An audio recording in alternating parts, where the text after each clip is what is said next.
Saya lulus dari Fakultas Hukum USU, Sumatera Utara. Ya, Sumatera Utara, jurusan Perdagangan Internasional. Dan ketika lulus saya bekerja di beberapa perusahaan di Jakarta, terus bekerja sebagai wartawan. Wartawan ya. Wartawan di majalah Bisnis dan Ekonomi, Warta Ekonomi. Saya bergabung dengan Warta Ekonomi tahun 1997. Dan kemudian pindah ke Amerika tahun berapa? Tahun 2000, September saya pindah ke sini karena menikah dengan pria. Tahun 2000 ya. Tahun 2000. Jadi kesini karena cinta ya. Bener, cinta yang membawa saya ke Amerika. Waduh, ada lagunya itu. Saya orang Batak, ya kan? Orang Batak itu mulutnya aja yang jeber, hatinya mah bersih-bersih ya. Hatinya rinto, Nah, ada yang hatinya rinto, iya, hatinya ya kan. Ya saya orang Batak dan saya bangga. Makanya selama di angkatan itu saya kenalin masalah Indonesia. Kalau masalah hati ya, lahir dan besar di Indonesia, itu tetap kita cinta Indonesia, ya kan? Gitu. Terus kita juga lihat apakah maksudnya kita cinta tapi tidak boleh membabi buta ya kan?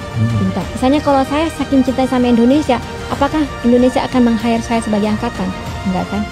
Dengan pendeknya saya, ya kan? Tidak. Di sini karena kemampuan yang kita miliki, artinya kita diakui dengan kemampuan yang kita miliki. Dan satu hal lagi, gue tuh nggak bayar masuk angkatan gue yang dibayar. Maksudnya saya dapat bonus loh.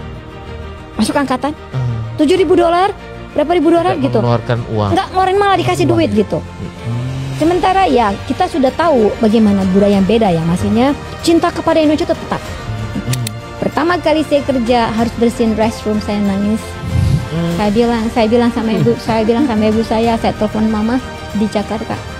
Gak kebayang saya ke Amerika harus bersihin WC. Tapi ya itulah hidup ya. Anakku itu lahir pertama kali itu bacanya bahasa Indonesia. Jadi lancar dong sekarang. Lancar. Anakku itu begitu lahir jebrol boom bahasa Indonesia. Ibu, bang udah gede begitu manggilnya masih ibu. Sampai sekarang manggilnya ibu sama ayah. So saya kepikiran suami saya, kebetulan dia juga dulu di Angkatan Darat Amerika. Dia bilang, kenapa kamu nggak gabung ke Army aja? Mereka nggak bakal tanya udah punya pengalaman kerja apa belum, gitu kan? Ternyata benar.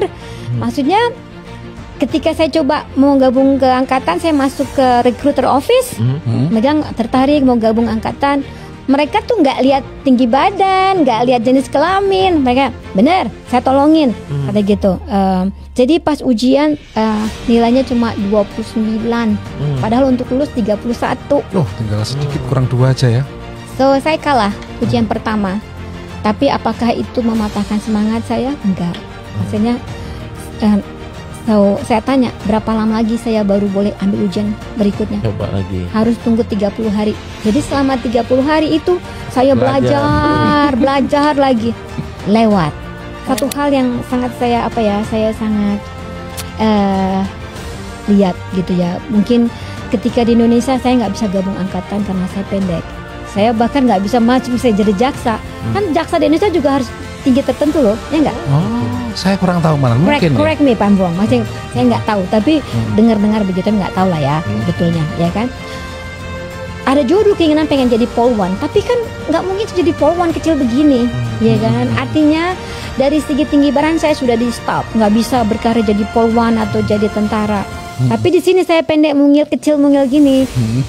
Lewat ujian tertulis, lewat ujian fisik, mereka lihat kan kemampuan di otak. Ya, maksudnya ada kemampuan, mau jadi apa lu? Ada opportunity. Kalau cinta jangan suruh milih istilahnya. Kita nggak boleh suruh milih. Mau milih Indonesia, jangan suruh pilih. Karena kita biarkan aja. Iya, maksudnya kita mencintai dua-duanya dengan dengan proporsi masing-masing. Iya. Betul.